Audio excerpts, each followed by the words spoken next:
So, welcome back to the podcast with Marie Antoinette. We took a little pause for a few minutes, and so now I wanted to ask the former queen a few questions about her early years, like when she first arrived in France from Vienna, Austria. And so, if that's okay for you, Marie, I would love for you to tell us a little bit about that time. Oh, sure, gladly. Um, so I feel like we have a glare and it's sort of like affecting my vision. But anyway, so I think it was in April of the year 1770, if I'm not mistaken. Sometimes I get a little bit mixed up with my Earth years. And I remember that I woke up and there were all these carriages outside the palace at Schönbrunn in Vienna, where I lived with my family, my mom, the Empress, um, Maria Theresa, and You know, her name, your mom's name, is almost identical to my name, which is always so funny to me. I'm Marion Teresa, and she was Maria Teresa, which is funny. really, yes, you're right. You have a very similar name. How funny is that? Well, anyway, as I was saying, so I woke up and there were all these carriages outside of the palace waiting to take me to Versailles to meet with my husband Louis, my future husband, to meet my future husband, and Right. And so, how long did it actually take you, Marie, to go from Vienna to Versailles by carriage? the truth, it felt like a journey of 100 years. I mean, it was really long. We stopped in many castles and many villages overnight. And there was a lot of celebration along the way, from Vienna to Versailles. People were out in the streets, and there were fetes and parties, and it was really, something that's quite unforgettable even after you've been, dead for over 300 years. And but it was really tiring as well, because if you can imagine that we were traveling by horse carriage for, I would say, maybe almost 3 weeks, maybe 4 weeks, something like that. And it's a horse carriage is not the most it's not a limousine. It can be um very uncomfortable, if you will. I mean, I don't want to complain about my life, but as it was anyway. No, no, that's not at all complaining. It's very fascinating to hear your side and to hear how you really felt when you were traveling from Vienna to Versailles as a teenager. You were like 14 years old, something like that, right? And you know, and Well, yeah, I was about 14, I'd say almost 15 years old at the time. And you have to remember that I had already been betrothed and married. We'd already had a marriage ceremony in Vienna, um, by proxy, pretty much, in the sense that my husband was in France and I had to travel from Vienna to Versailles by carriage for 3 weeks, 4 weeks, something like that. But before that, I we were married. I mean, I by proxy, and um, my brother sort of stood in for my husband.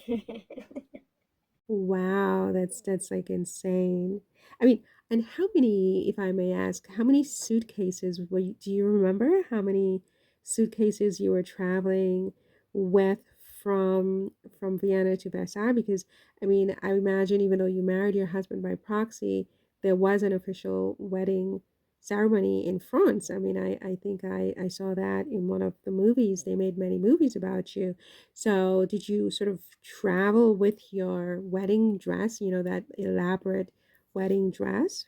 And I would think it seems like it would have been really enormous, and it would sort of take up a whole carriage. It just seems really, really enormous. I mean, did you bring that with you from Vienna? Oh, good heavens. No. No, I mean, I had many, many suitcases, as you can well imagine. And, the wedding dress was obviously quite enormous, yes, but it was not, I mean, my recollection is that it was made in France even before I arrived. They had gotten my measurements from my mother, and she financed the dress really, but it was made in France and it was waiting for me in France. So it was not one of my suitcases. I mean, I had several carriages just with clothing and suitcases of different things from Vienna, but not my wedding dress. And as I said, that my husband and I, we were married by proxy. And because my mother, she was the empress of Austria after her father died. And so the marriage was sort of to cement this the Versailles Treaty, if you will. I mean, I'm not very I don't remember all that sort of historical stuff, but I remember that there was a treaty of Versailles, and my marriage to Louis was supposed to sort of cement this treaty and bring Austria and France together, and the other European allies, if you will. And so um, there was that. But yeah, the wedding dress was famous. It became quite famous in France well after my marriage because it was quite elaborate and so on and so forth. But no, I did not bring it with me from Vienna. Is it true that your bosom was too large for the dress? I mean, I read somewhere that the dress was very ill-fitting because they had taken your measurements, but that they didn't get your bosom correct, and you had to sort of get married in a dress that was ill-fitting. And I mean, and that's the narrative anyway. Is that true, or is this fiction, like so much that has been written about you? Yeah, that one was true, unfortunately. I do remember that, but you have to understand I was only 14 years old and I was still growing. So I think at the time that they took the measurements, my mother sent the measurements to France. They were sent when I had smaller breasts, and by the time I arrived, I had grown a little bit more, and there wasn't time to fix it. So I kind of had to walk down the aisle to the chapel in this dress out there with my boobs were popping out, if you will. Goodness, that must have caused you so much stress and just.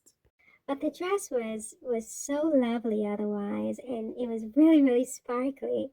I mean, I remember it being very, very sparkly. It was like filled with diamonds. And as I was walking down the Hall of Mirrors at Versailles to the chapel, I caught a glimpse of myself, and my breathing literally stopped for like, I don't know, a few seconds. I mean, I just couldn't believe it was me, that same girl from Vienna. I just didn't recognize myself. It was such I don't know, it was a magnificent dress. It was a magnificent dress. You loved your dress. Yes, I did very much. I did love it. It obviously is hopelessly out of fashion today. I mean, all that padding in my hips it's just over the top. But back then, I definitely felt absolutely gorgeous on my way to the chapel to marry Louis. And it was one of the happiest moments of our marriage is just walking to the church in that to the chapel, I should say, in that dress to meet my husband. Speaking of your husband, Louis says, Not much is, he's not the most famous king in France, right? Except for the fact that he was obviously killed in the way that he was. I think you have definitely overshadowed him in a way. Oh, no, no, no. I would never overshadow my husband. I don't think of it that way. It's just that, people, I think, yeah, I don't know why they have fixated on me to the extent that they have. To be honest, I wish that they wouldn't sometimes. But I mean, where is your husband? Where is Louis? I mean, is he Louis, bless his soul, has agreed to be reincarnated, and so he has what? What do you mean reincarnated? What does that mean? means that he's back in human form. Oh, Oh yes, oh yes, he's back in human form. He's been back in human form for some time, so maybe at least I would say at least 50 years. So yeah, he's back on the earth. what do you mean he's back on the earth? Yeah, I mean that he's an earthling at the moment. He's an earthling and he's been there for over 50 years. You can't be serious. Where does he live? Is he in France? Oh, I could never tell you that. I could never ever reveal that information.